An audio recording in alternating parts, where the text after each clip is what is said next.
Muy buenas noches. A nombre de la Presidenta de la Asamblea Legislativa Plurinacional, la licenciada Eva Copa, es un placer que nos acompañen para este seminario llamado El legado de Nelson Mandela. Casualmente, también hoy 15 de enero, recordamos 39 años de la masacre de la calle Harrington, donde cayeron Artemio Camargo, José Reyes, Ricardo Navarro, Ramiro Velasco, Luis Suárez, Jorge Valdivieso, Gonzalo Barrón y Arcil Menacho. Para ellos también va como homenaje el siguiente seminario. Nuestro seminarista del día de hoy es el profesor doctor Andrés Torres Villagómez, para el cual pido un aplauso.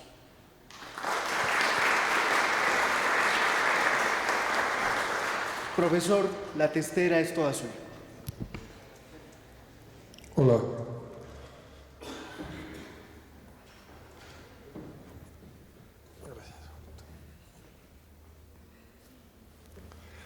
Buenas noches, mi nombre es Andrés Torres, soy rector de la Universidad de la Cordillera y después de más de 10 años tengo el privilegio de volver a esta casa, a la cual tengo mucho afecto y mucha admiración por toda la historia que tiene.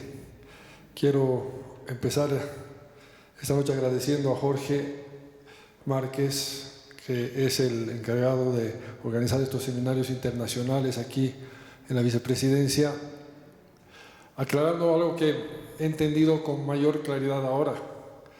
Eva Copa, al ser presidenta de la Asamblea Legislativa Plurinacional, ejerce como vicepresidenta en funciones en esta coyuntura democrática que vivimos y por eso despacha desde este edificio en estos tiempos.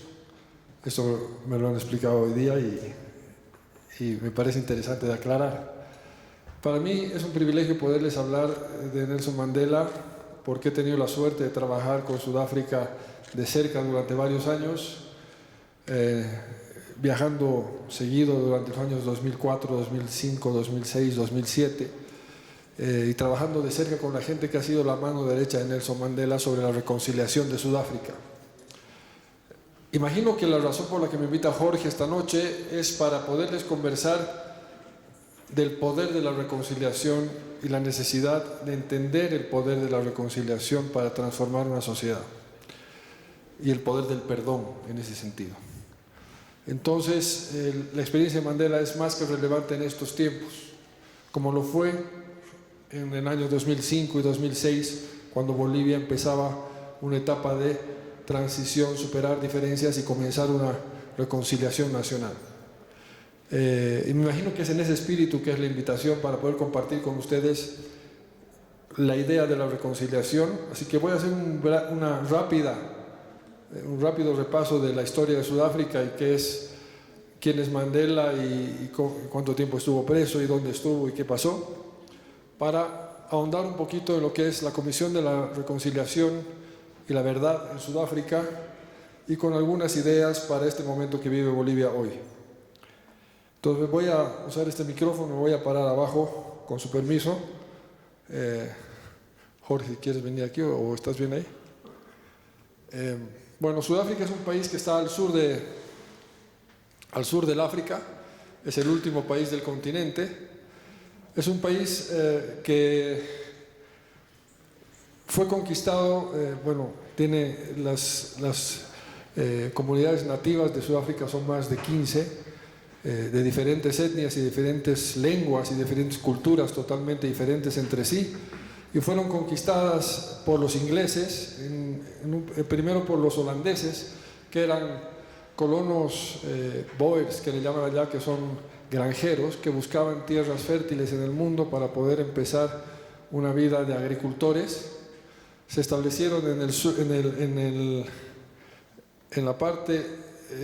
la costa de Cape Town, en la costa oeste de Sudáfrica, y fueron migrando hacia el centro del continente buscando tierras fértiles para trabajar. El espíritu de estos colonizadores holandeses no era extraer riquezas, sino buscar unas tierras donde hacer agricultura y establecerse definitivamente. A diferencia de los colonos ingleses que llegaban en busca de riquezas para llevar y colonizar Sudáfrica para su país.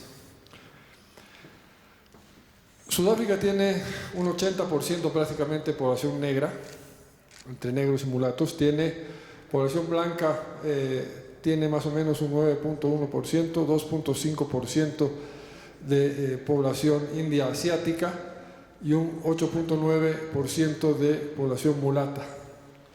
Y lo divido así porque así fue como lo dividió el gobierno de Sudáfrica en el apartheid. El apartheid es un modelo de gobierno que duró desde los 40 hasta los años 90. Se decía apartheid porque quiere decir separación, que separaba legalmente las razas y establecía legalmente, formalmente, la diferencia entre razas y los privilegios entre razas.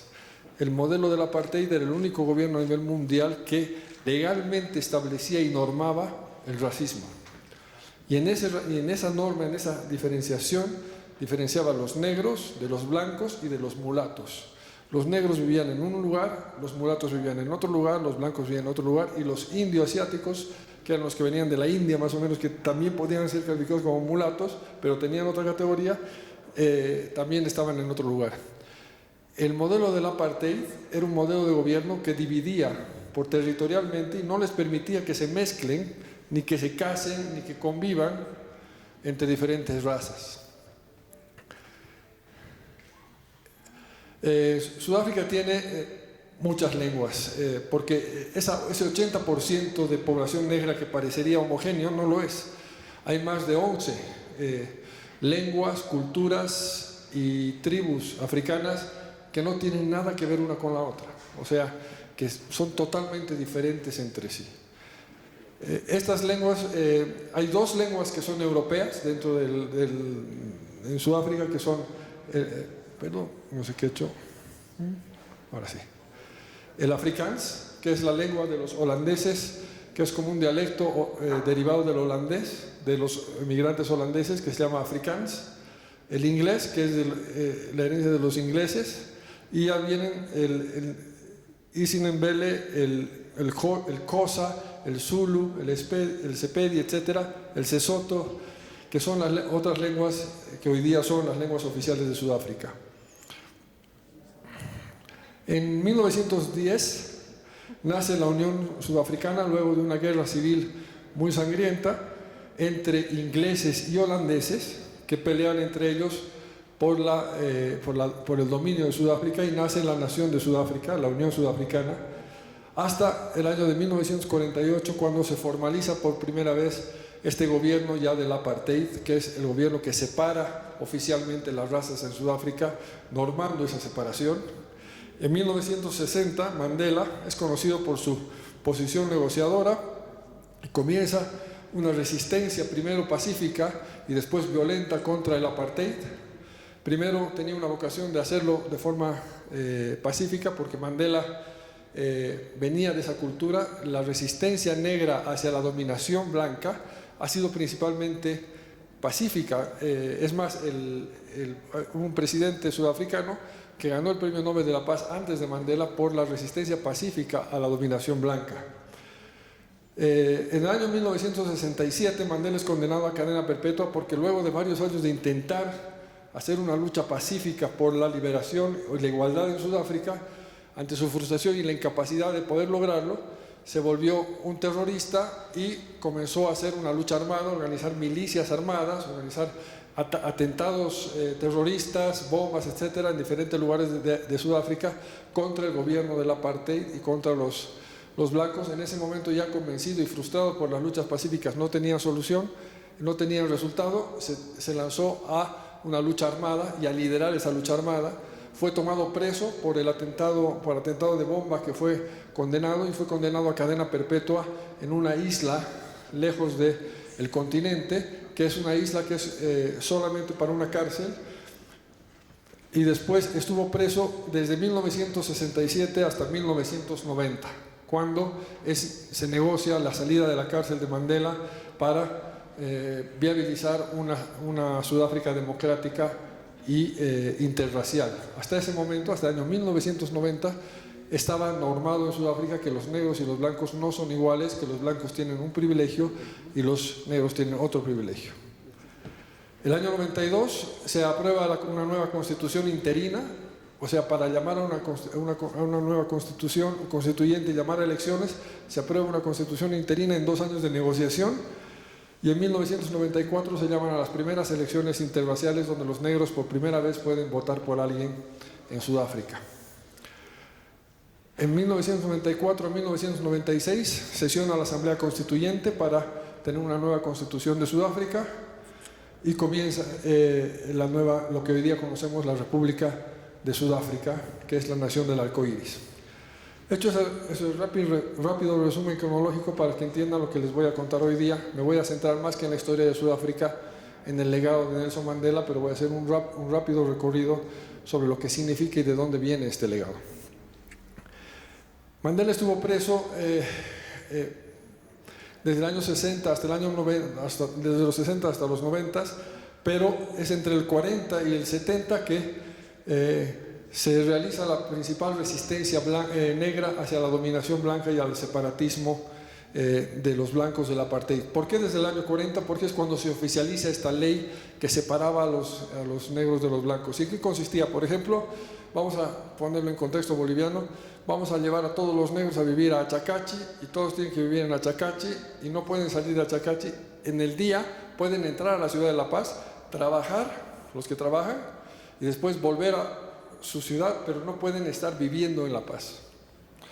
Entonces por el día la gente entraba a las ciudades con sus carnets y después salía de ahí. Los que son mulatos no podían vivir cerca de Achacachi, tenían que vivir en una población, por decirte, en Sorata. Y tampoco podían mezclarse con los negros. Entonces, si veían un mulato con un negro caminando de la mano por la calle, eran sancionados con las leyes, y había lugares, playas para negros, playas para blancos, baños para negros, baños para blancos, transporte para negros, transporte para blancos, y así sucesivamente, todo normado mediante ley. Por eso era tan criticado y denostado el modelo político sudafricano, sobre todo porque existió en un siglo XX que ya era un siglo de libertades y democracia en el mundo. Entonces era un país que estaba aislado por el mundo, condenado por Naciones Unidas, condenado por los mayores países democráticos del mundo. Estaba prohibido hacer negocios con Sudáfrica por su gobierno racista y excluyente, y era un escenario de absoluta división y de absoluto racismo en el mundo. La resistencia va desde el 40 hasta los 70, hasta que Mandela es tomado preso y condenado a cadena perpetua, y de ahí ya la represión fue cada vez más fuerte, y a pesar de la represión hubieron resistencias, pero ya no tan fuerte como entre los 40 y los 70. Les decía, Albert Luthuli, presidente de la ANC, que es el partido de la Alianza Nacional Africana, en 1952 fue el primer sudafricano en recibir el Premio Nobel de la Paz en Oslo, Noruega, en el 61, por luchar contra el apartheid de forma pacífica. En 1978 es elegido el presidente Botha, que es el presidente que lo mete preso a Mandela y que lidera la parte más dura del apartheid, y es importante que se acuerden este nombre lo que les voy a contar, el presidente Botha, que es el que lidera Sudáfrica en ese tiempo. Hay una resistencia violenta con muchos muertos. Resistencia violenta me refiero que también los negros así tenían bombas y terrorismo y mataban blancos todo el tiempo. No solamente los muertos eran del lado negro y la represión blanca, sino eran de ambos lados, y vivían en una resistencia violenta permanente. Mandela fue condenado a cadena perpetua en esta isla. Esta es la foto de su celda de 3×2. Esta celda donde vivió durante casi 18 años de los 27 años que estuvo preso. Esta es la cama donde dormía. Esta es la mesa donde comía dentro de su celda. Y esta es la vista de Cape Town, desde la isla donde estaba preso Mandela, que dicho sea de paso, era una isla que estaba rodeada por tiburones, porque son aguas frías y son de los grandes lugares donde hay montones de tiburones. Entonces, si alguien trataba de escapar de la isla, lo más probable es que era comido por tiburones en la travesía. Mandela estuvo preso por 27 años, no 1, no 5, no 8, no 10, no 15, 27 años preso, y además 27 años preso pensando que es cadena perpetua, no con alguna esperanza de salir. Y es en este tiempo que Mandela hace una transformación personal y dice, cuando uno está preso en realidad de uno mismo. Si yo soy preso del odio, no importa si estoy en una cárcel o estoy en cualquier parte, voy a vivir preso toda mi vida.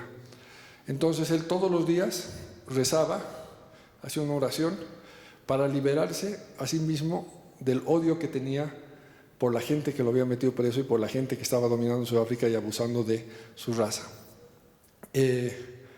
Todos los días rezaba para que ese odio no lo domine y no sea la verdadera cárcel.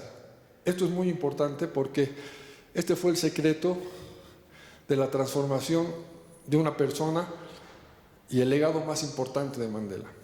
Mandela, cuando fue a la cárcel preso, los guardias hacían la burla, él los insultaba y él se levantaba y los saludaba y decía, buenos días Tom, ¿cómo está tu esposa? ¿Cómo está tu familia? Te veo que estás deprimido. No le respondían. Al siguiente día, buenos días Tom, ¿cómo estás? ¿Cómo está? Qué lindo día. No le respondían. Al quinto día exactamente lo mismo, al mes exactamente lo mismo, hasta que a los 3 meses el guardia comienza a decirle, buenos días señor Mandela, ¿no?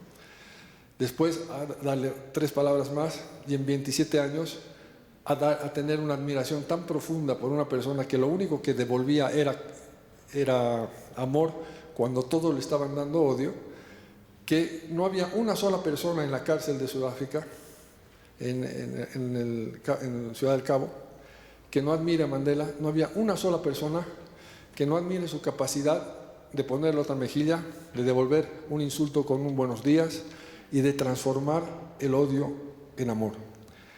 Es tan grande esto, porque es fácil de decirlo en una presentación, pero es tan grande cuando lo ponemos en 27 años. Cuando una persona, como un instrumento de liberación de sí mismo, ha ejercido con la oración la capacidad de reinventarse. Mediante esta programación neurolingüística que le llamamos hoy día en tiempos modernos, de hablarse a sí mismo y convencerse a sí mismo que el odio no lo puede dominar y que el momento que él odia es el momento que él está verdaderamente preso y que el momento que él perdona es el que está verdaderamente libre, aunque esté en la cárcel. Y esas 10 minutos diarios a levantarse, así su actitud todo el tiempo sea diferente ante todos los que estaban ahí. Y es en estas condiciones que Mandela estuvo 27 años durmiendo en el cuarto que les he mostrado, mirando Cape Town desde su ventana y junto a su mejor amigo, con quien también fue condenado a cadena perpetua y quien murió estando en la cárcel, que es ahorita me voy a acordar el nombre, que el hijo de su mejor amigo, que murió en la cárcel, fue el presidente que sucedió a Mandela en la presidencia, porque cuando Mandela estaba en la cárcel, terminó su primer mandato, le sucedió el hijo de, y perdón por el Alzheimer, pero son varios años que no doy esta presentación. Mandela sale de la cárcel después de 27 años y es el arzobispo Desmond Tutu, el líder de este pensamiento de reconciliación y el que apoya a Mandela en todo momento, porque Mandela sale con algo que nadie estaba preparado a entender. Sale a perdonar a las personas que lo habían metido preso. Entonces, imagínense esto, sale de la cárcel después de 27 años preso, 4 años negociando con el gobierno de Sudáfrica para sacarlo desde el año 87, ya podía haber salido, pero es hasta el 90 que recién le dan la libertad porque tenían miedo para qué iba a salir Mandela y cómo iba a ser la venganza después de 27 años preso y cómo iban a ser el 80% de los negros iban a vengar de todos los blancos, porque eso había sido lo que estaba pasando en el país de al lado, que se llamaba Zimbabue, donde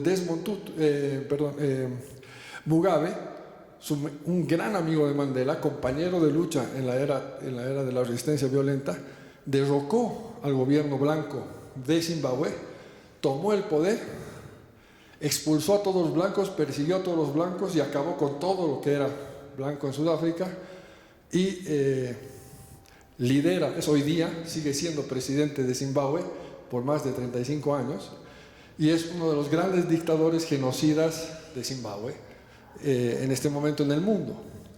Y les voy a contar, y esto es muy importante porque Mandela estuvo solo 4 años en el poder en Sudáfrica, en un momento que Sudáfrica no tenía ninguna posibilidad de ser un país viable, condenado a la violencia étnica y a la violencia civil, ninguna posibilidad de tener éxito, y estuvo solo 4 años en el poder y logró que hoy día Sudáfrica sea una de las grandes potencias económicas, políticas y democráticas del continente.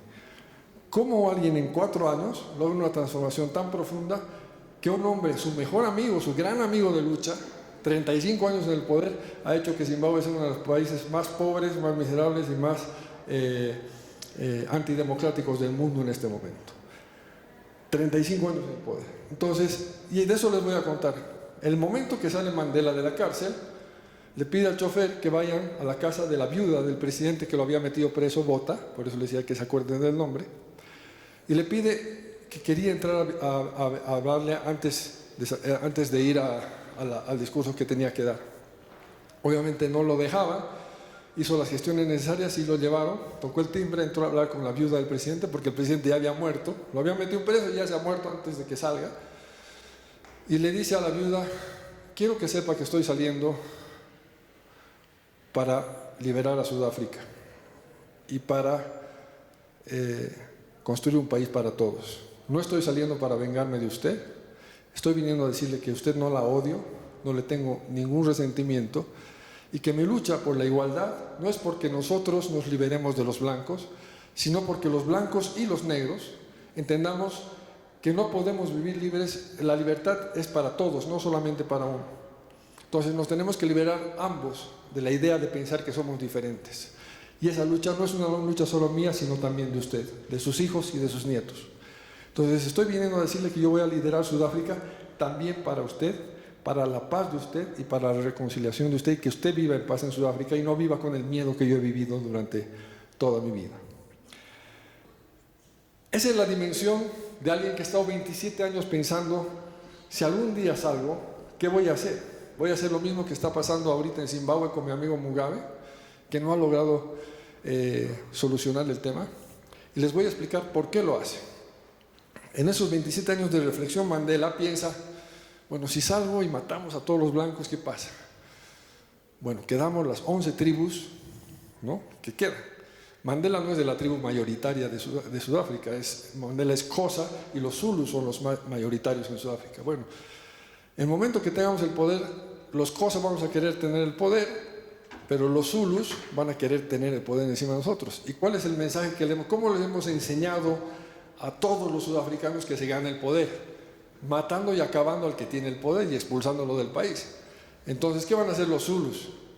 Pelear todos los días para acabar con las cosas y expulsarlos del país. ¿Por qué? Porque la cultura política que estoy creando yo al expulsar a los blancos es el ejemplo que doy. Así se gana el poder, así se usa el poder y así se ejerce el poder. Entonces esos 27 años eran para pensar todos los escenarios posibles de decisiones para transformar la sociedad. Entonces Mandela decide romper con la típica lógica de todos: salir, vengarme, tener resentimiento, desahogar toda la bronca y todo el dolor que tengo y transformar el país. Sale de Sudáfrica y Winnie Mandela, su esposa, que lo esperó 27 años mientras estaba en la cárcel, dice: ciertamente es inevitable que logremos que en Sudáfrica consigamos el voto universal. Habrá un gobierno de mayorías en Sudáfrica, pero ese gobierno será para todos y acogerá a todos. Ella quería elecciones, lo más importante era conseguir elecciones para que, obviamente, si el 80% negro vota, va a haber un negro presidente. Entonces los blancos no querían que haya elecciones, por eso. Entonces, el objetivo máximo eran las elecciones democráticas. Nunca habían votado los negros en Sudáfrica, siendo el 80% de la población. Winnie Mandela, cuando Nelson Mandela va a visitar a la viuda del presidente Botha, le quita el habla a Mandela. Le dice: ¿cómo puede ser tan hijo de puta de ir a hablar con la desgraciada que ha arruinado mi familia y me tiene a mí perseguida? Me han apresado más de 11 veces, me han torturado, y tú has ido a hablar. y a reconciliar con esta gente que es lo peor que puede haber en la humanidad. No solo, esta era tan mala la gente que era aislada por el mundo entero. O sea, Estados Unidos no tenía relaciones con Sudáfrica, los principales países del mundo no tenían relaciones con Sudáfrica porque consideraban que esta gente era de lo peor que podía haber en el mundo. Y Nelson Mandela sale y le va a decir: yo voy a salir a liderar un país para usted también. Y la que se siente más traicionada que nadie es Winnie Mandela. Y fue tal su bronca, tal su frustración, que la pareja que duró 27 años unida juntas a pesar de la cárcel no pudo resistir la vocación de perdón de Mandela, y Winnie Mandela lo deja a Nelson Mandela y lo traiciona. Ya les voy a contar cómo, por elegir el camino de la reconciliación con los blancos. Cuando Mandela contaba esta historia, ya después con los años, decía: obviamente que amaba a mi mujer, obviamente que mi familia era muy importante, pero yo no lo hacía por un capricho, una convicción mía. O sea, yo estaba seguro, y estoy seguro, decía, que si yo comienzo a perseguir a los blancos, les estoy dejando a mis hijos una guerra civil permanente en Sudáfrica por todas las etnias negras que van a venir en el futuro. O sea, mi convicción no es una convicción de que soy muy bonito y que yo leo las Sagradas Escrituras y soy un predicador y viva la vida y soy peace and love. Era una convicción absolutamente pragmática, absolutamente sensata sobre la verdadera construcción de la paz sostenible en una sociedad. Por eso es que no era negociable. Por eso es que le decía: no es algo que yo quiero, es algo que tenemos que hacer porque está por encima de nosotros, de nuestro bienestar personal. Y el matrimonio no dura. Winnie Mandela se divorcia de Mandela a pesar de estar dándole la mano el día que salen de la cárcel, y comienza ahí una división dentro del partido de gobierno, de los que querían la reconciliación y una vida sostenible y democrática y duradera para todos, y los que querían el enfrentamiento armado y sangriento. Winnie Mandela era la que lideraba eso. En el pleno proceso constituyente y en la negociación para las elecciones y para todo, Winnie Mandela organiza un atentado terrorista que mata a 3 niños y jóvenes por accidente, pero los matan. O sea, el objetivo eran políticos, pero mueren niños y jóvenes.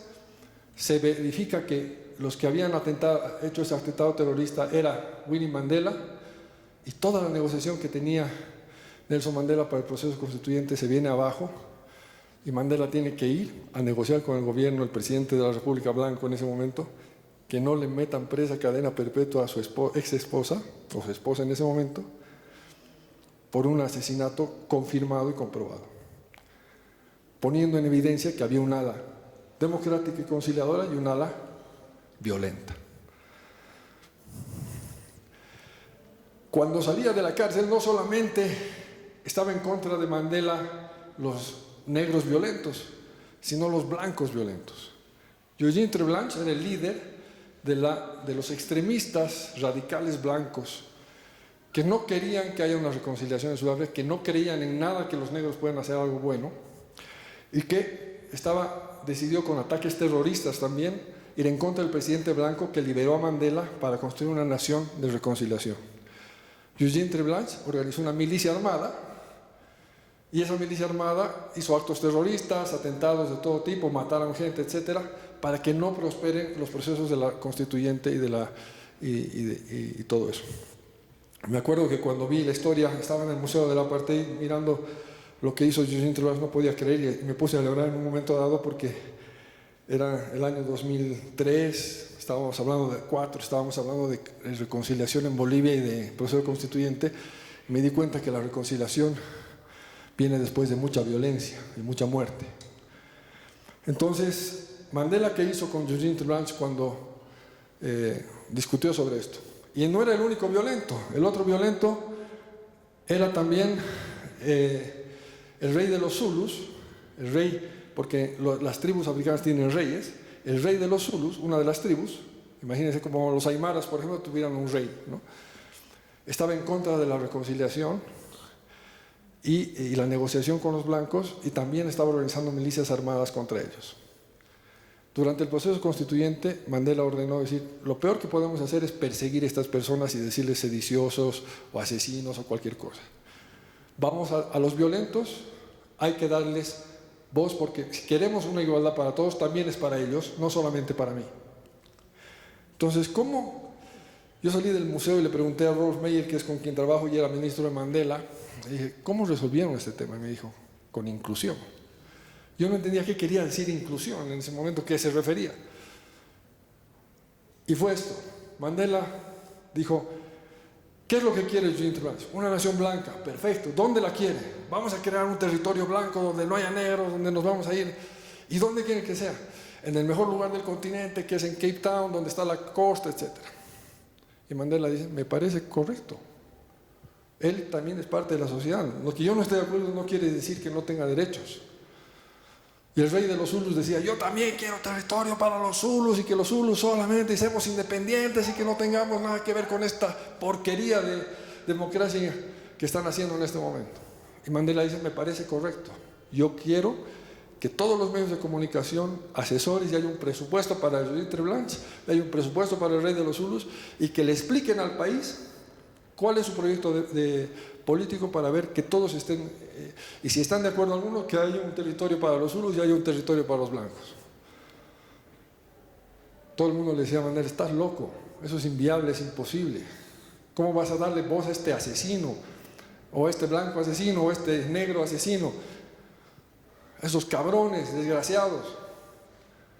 Y le dice, vamos a gobernar para todos, no solamente para algunos. ¿Y qué pasó? En el Congreso, Eugene Treblanche, este señor, que tenía milicias armadas, que tenía niños entrenando para matar a los negros, es invitado a el Congreso y dice, vamos a crear la nación blanca, y va a estar en tal lugar, en una costa al sur de Cape Town, y ahí va a ser el territorio, y este va a ser el modelo de gobierno, y esto va a ser así, cómo va a ser, cómo van a vivir, de qué van a vivir, vamos a vivir de esto, vamos a vivir del otro.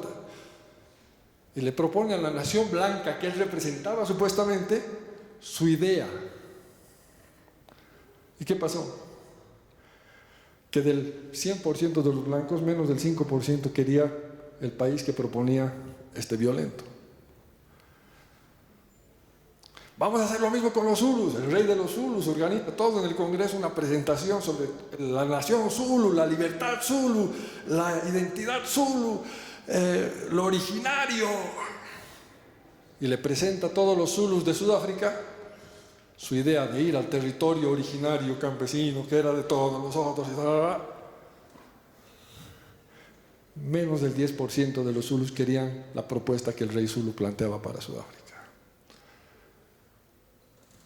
Y no con balas, no con cárcel, no con odio, la inclusión fue la cual visibilizó a los radicales y los puso en su verdadero tamaño.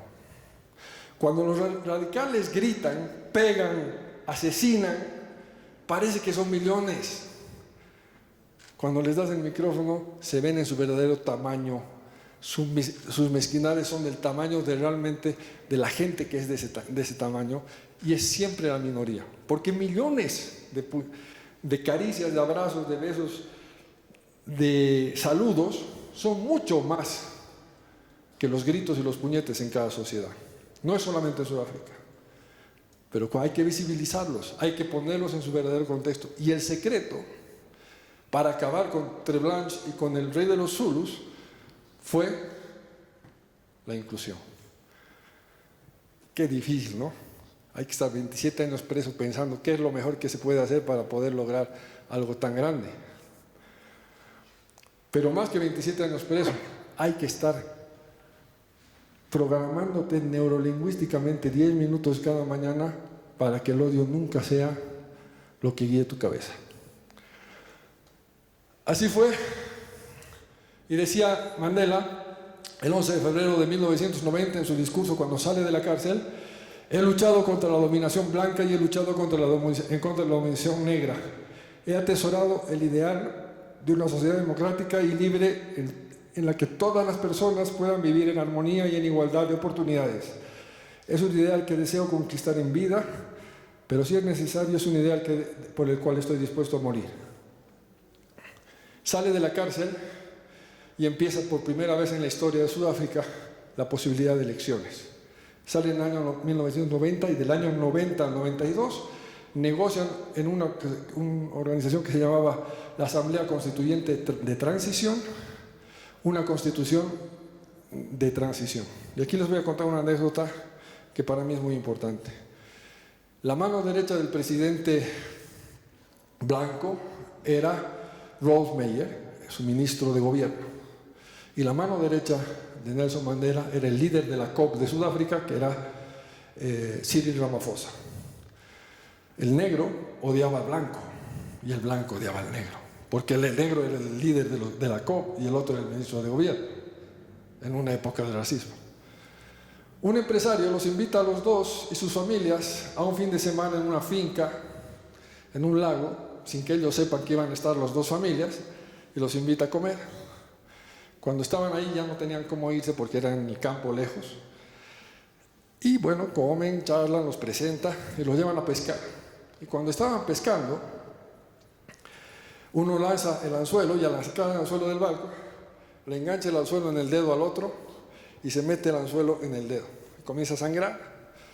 Se van rápido a buscar un médico y mientras estaban yendo al médico, en el barco se quedan los dos.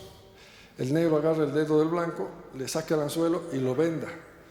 Y le dice, ¿no confiabas que yo te podía ayudar? Y le dice, no, me has sacado el anzuelo porque he confiado. Tú no confiabas que yo te iba a dejar. Y comienzan a discutir quién tenía confianza y quién era el desconfiado. Ese anzuelo y esa anécdota hizo que por primera vez comience a haber un diálogo entre un negro y un blanco en los equipos que estaban confrontados. Cyril Ramaphosa y Rolf Meyer son los líderes debajo de Klerk, el presidente blanco, y Mandela, el negro de la negociación. Son los dos que han negociado toda la reconciliación de Sudáfrica. Y esta anécdota del anzuelo fue la anécdota que empezó ese proceso de confianza entre los dos. El anzuelo hoy día está en el Museo del Apartheid como uno de los símbolos de esa reconciliación. Reconciliación que estaba en contra de todo el mundo, porque a diferencia de aquí que hay marchas, allá había bombas. O sea, estábamos hablando aquí sobre vamos a negociar un país para todos, nos tiraron una bomba y morían 10 personas en la esquina, y en la otra esquina 10 negros, y en la otra esquina otra bomba, 10 blancos, y así todos los días. Hasta que un día entraron con militares blancos, los de Treblanche, entraron a tomar la Asamblea Constituyente y a encañonar a todos los de la Constituyente. Ese es el nivel de violencia que enfrentaba esta gente todos los días. Empezó la negociación y por primera vez en la historia de Sudáfrica llaman a elecciones en el año 1992 y por primera vez en la historia los negros pueden ir a votar. Fue tan grande la participación que tuvieron que ampliar 2 días la elección porque seguían llegando de todas partes del país gente para votar y la votación no terminaba. Las colas eran inmensas, venían tribus de todas partes que nunca habían votado y las colas eran tan grandes que la gente por 2 días tuvo que esperar para votar. Y Sudáfrica, por primera vez en la historia, gente vieja, gente mayor que nunca pensó que podía ser posible algo así, fue a votar por un presidente negro y ese era Nelson Mandela. Nelson Mandela ganó con el 80% de los votos y por primera vez en la historia, y esto es algo tan profundo también, había un país para todos. O sea, tú que vivías en Achacachi y no podías entrar, solo venías a trabajar aquí, de repente puedes venir aquí, no solamente trabajar, vivir, usar todo, y todos tenemos que, de la noche a la mañana, comenzar a vivir conjuntamente. Ustedes dirán, es algo prácticamente, es un milagro. Entonces comenzaron a vivir entre todos y comenzó una etapa de la reconciliación. Bill Clinton fue a la posesión de Nelson Mandela como presidente y me acuerdo esto cuando hablamos de los radicales. Bill Clinton le dijo, ¿cómo puede ser amigo de Arafat, de Gaddafi, de Castro, de esos comunistas, asesinos, desgraciados? Le dice, cuando yo estaba en la cárcel, Gaddafi, Castro, Arafat, cuidaban a mis amigos que estaban perseguidos, mandaron dinero para mi familia que estaba perseguida. Son mis amigos antes que tú, Clinton. pero son mis amigos como tú, porque tú también eres mi gran amigo que me estás apoyando en este momento y mi nuevo amigo, y vas a ser mi amigo para siempre, pero vas a tener que respetar que tengo otros amigos. Y la construcción de la dignidad es la construcción de la aceptación de las diferencias. Y para Mandela era tan importante Clinton como amigo como Castro. Y eso también es muy difícil de entender en estos tiempos. Entonces, Víctor Hugo Cárdenas estuvo en la posesión de Mandela, porque en ese momento era vicepresidente de Bolivia, y también era un momento simbólico importante para nosotros. De Klerk, y esto es una cosa muy importante en estos tiempos. Ahorita se me ha secado la boca.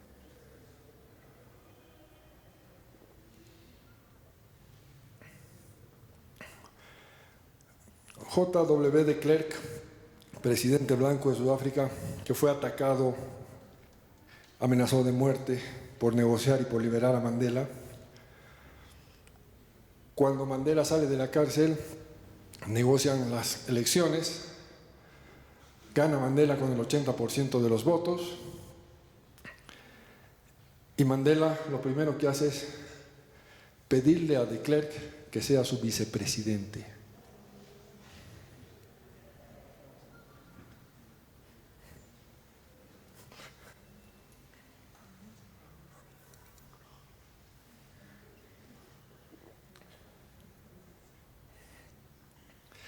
Yo he estado con ellos, por eso me emociono cuando me acuerdo, porque es realmente jodido. Superar el odio, perdón.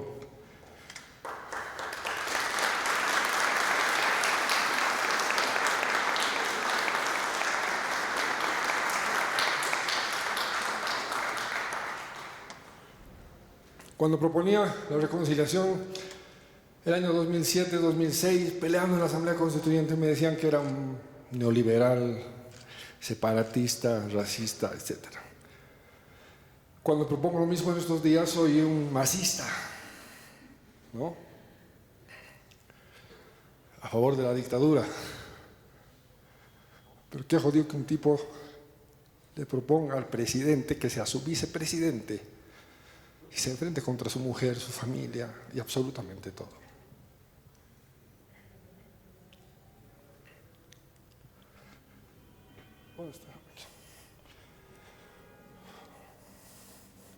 Mandela fue presidente de los sudafricanos en 1994 y este fue su discurso de inauguración. El momento de curar las heridas ha llegado, el momento de cruzar el puente que nos dividía ha llegado, el momento de construir está por delante. Hemos logrado por fin nuestra emancipación política. Nos comprometemos a liberar a toda nuestra gente de los permanentes flagelos de pobreza, exclusión, sufrimiento y discriminación de género, raza o cualquier tipo. Hemos triunfado en el esfuerzo de plantar esperanza en los corazones de millones de personas. Hemos entrado en una etapa en la cual todos los sudafricanos negros y blancos podremos construir una sociedad en la cual caminemos erguidos y orgullosos, sin ningún miedo en nuestros corazones, seguros de nuestro inalienable derecho a la dignidad humana, hacia una nación de arcoíris en paz consigo misma y con el mundo. Entendemos que aún hoy no existe un camino fácil hacia la libertad y estamos muy conscientes que ninguno de nosotros ha caminado solo podrá tener éxito. Voy a saltarme. Nunca y nunca más en esta tierra vivirá la opresión de uno sobre otro, ni sufrirá la indignidad de ser la vergüenza del mundo. Hagamos que la libertad reine y que el sol no se oculte jamás ante esta gloriosa conquista humana. Esta era la bandera de Sudáfrica antes de la Asamblea Constituyente. Era un símbolo de lo que es Sudáfrica, es la bandera holandesa y en el medio tiene la bandera inglesa y otras banderas europeas. Y esta es la bandera de Sudáfrica luego del proceso constituyente. Hicieron un concurso nacional para tener un símbolo con la bandera de la nueva realidad del país y se dieron cuenta que la que ganó era una bandera que no tenía el color negro. Y ¿cómo no va a tener negro? Fueron y le pusieron el negro ahí en el corazón de la bandera. Mandela fue presidente, pero venía lo más difícil. Soy presidente y ahora ¿qué hago? Todos se odian, todos se han vivido odiando desde los últimos 200 años y se han venido matando los últimos 60. ¿qué hago? Y Mandela hizo una cosa que es muy jodida. Sacó una ley que se llama la ley de amnistía para el apartheid. Y decidió perdonar a todos los asesinos del apartheid por ley. Pero había una condición. Si tú hayas asesinado, robado o hecho cualquier cosa durante el apartheid, te vamos a perdonar. Pero la única condición es que públicamente digas tus delitos y que todo el mundo los escuche, que los confieses. Si los confiesas, la ley de amnistía te da el perdón y no vas a entrar a la cárcel y no hay venganza. Sí, pero ¿cómo vamos a perdonar a estos hijos de puta que nos han matado durante tantos años? Pero que diga la verdad. Entonces crearon lo que se llama la ley de la Truth and Reconciliation Commission, que era la Comisión de la Reconciliación y la Verdad. Invitó a Desmond Tutu a ser el líder Desmond Tutu era el líder religioso de los negros más importantes de Sudáfrica, y también invitó al líder de los religiosos blancos más importantes de Sudáfrica, y los dos lideraron la Comisión de la Reconciliación y la Verdad. Duró 10 años la ley de la reconciliación y la verdad, y les voy a contar de qué se trata. Se trataba de que todo el que ha cometido delitos, sea negro o blanco, durante toda la etapa anterior, tiene la oportunidad de ser perdonado y tener amnistía a cambio de que confiese sus delitos. Ustedes dirán, nadie va a ir a confesar sus verdaderos delitos.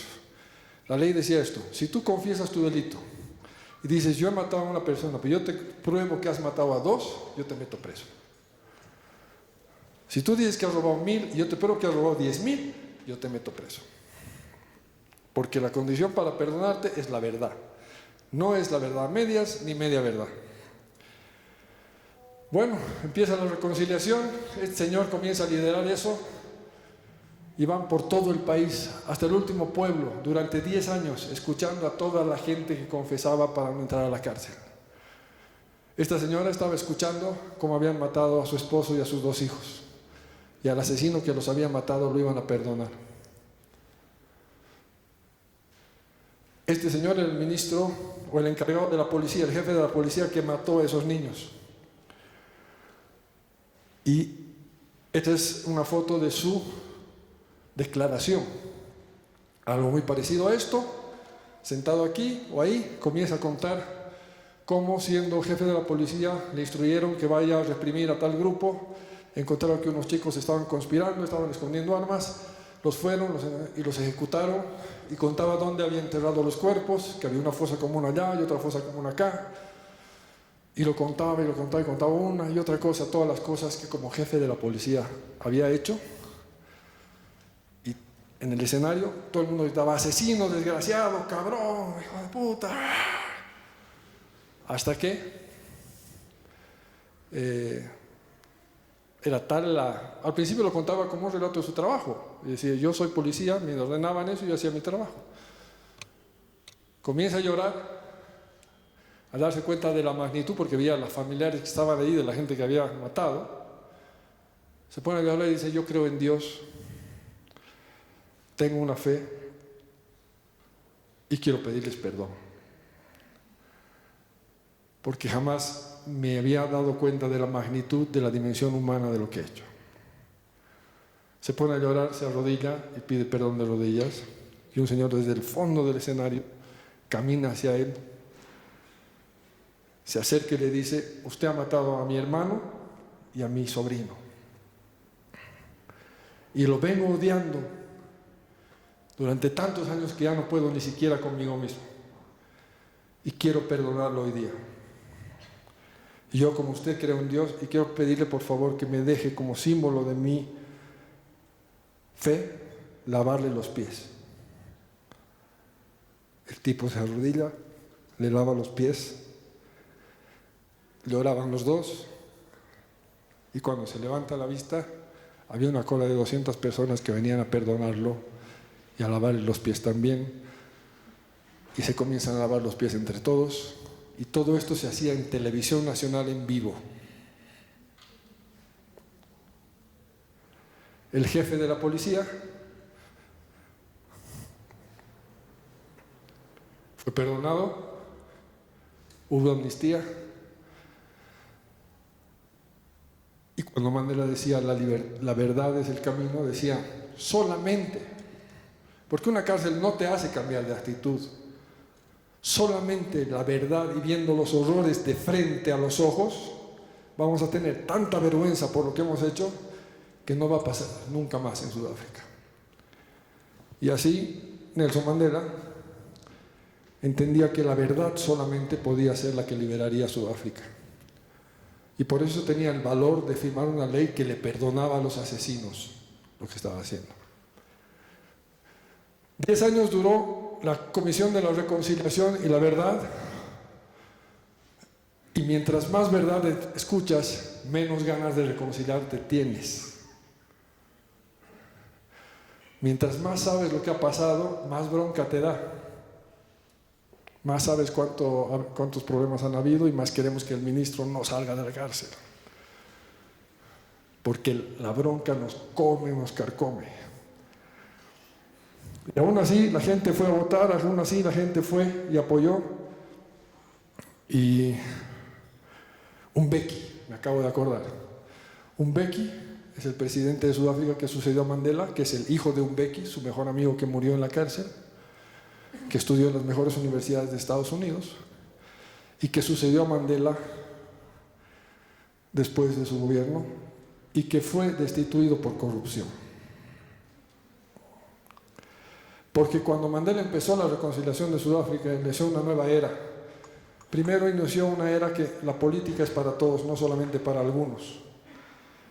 Que el gobierno es para todos, no solamente para algunos. Y por lo tanto ya las guerras civiles entre etnias, zulus con Xhosa que se odiaban, se acabaron. Ya no hay una guerra fratricida entre etnias en Sudáfrica, una guerra violenta. Hay disputas políticas. Los zulus quieren ser siempre los que tengan el poder en Sudáfrica y ahora, después de muchos años, justo a raíz de un presidente muy corrupto como era Jacob Zuma, que también tuvo que dimitir, entró Cyril Ramaphosa, el que era el jefe de la COP y ahora es un empresario muy exitoso, que a pesar de ser Xhosa de una etnia minoritaria, es presidente de Sudáfrica y está tratando de reconciliar a Sudáfrica en el espíritu de Mandela, pero aún así Sudáfrica sigue teniendo mucha violencia, sigue teniendo mucho racismo, sigue teniendo mucha división, porque esas cosas no se curan de la noche para la mañana.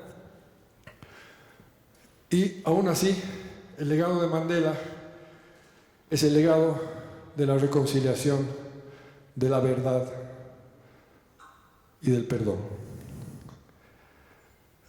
Sudáfrica hoy día es un país próspero. Mandela, en sus últimos días, en la última foto vivo, transformó un país para siempre y le dejó un legado a la humanidad. Me emociono cuando vengo hoy día porque hace 14 años que no doy esta presentación, o 13 o 12 años. He trabajado de cerca con Mandela y con todo su equipo, viajando por el mundo, en procesos de negociación política. Rolf Meyer y Cyril Ramaphosa han estado en la negociación de paz en Colombia, en Kosovo, en los principales conflictos del mundo. Son los líderes de muchas cosas, de muchas negociaciones en el mundo hoy día. Yo he trabajado directamente con ellos. Me cuesta mucho cantar el himno nacional ahora sin llorar porque he estado con mis hijos que están aquí, peleando en las calles para que estemos viviendo el momento que vivimos hoy día.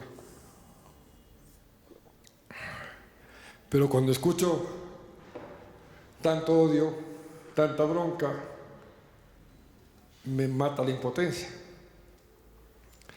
Tenía miedo de venir hoy día a hablar de la reconciliación, porque creo que si Mandela estuviera hoy día en Bolivia y fuera un líder boliviano, nos diría: yo creo que la solución para este país es que Yanine Áñez vaya de candidata a la presidenta y Eva Copa sea la vicepresidenta.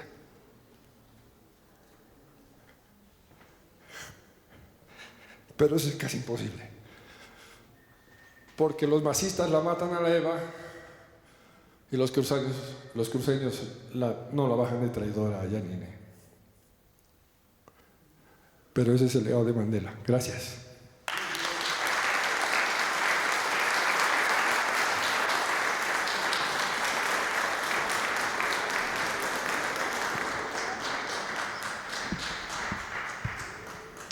A nombre de la Presidenta de la Asamblea Legislativa Plurinacional, licenciada Eva Copa, e incluso a nombre personal, es muy emocionante todo esto porque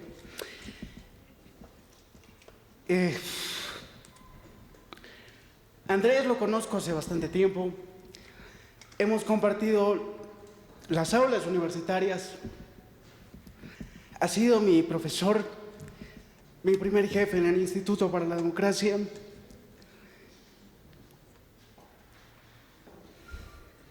Y siempre que podemos conversar, charlar, reunirnos, entre amigos incluso, tratamos de entendernos más allá de las barreras que nos colocamos.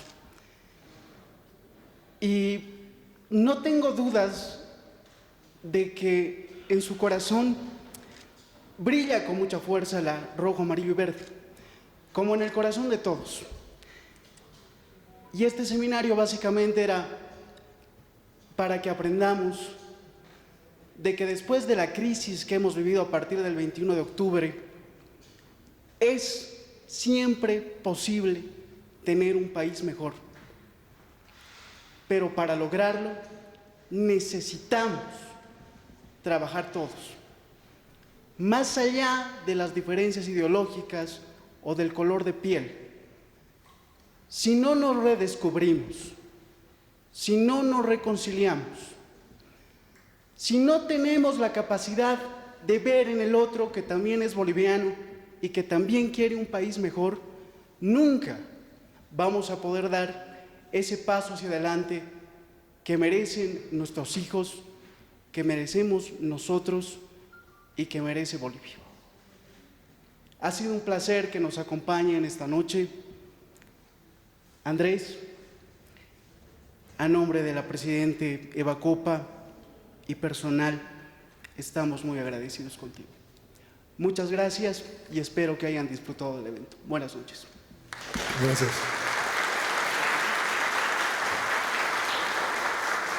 Me voy a despedir con una anécdota de la Asamblea Constituyente. Los negros querían que en la Constitución haya un capítulo especial para los negros y para especificar que los negros iban a ser protegidos por la Constitución. Y Mandela dijo, eso no lo haremos nunca, porque el momento que hacemos un capítulo especial para los negros en la Constitución, estamos admitiendo que los negros y los demás son diferentes. Cuando estamos garantizando la libertad y la igualdad para todos, estamos hablando de negros, blancos, mulatos y absolutamente todos. La igualdad es una convicción, no es solamente un eslogan. Gracias.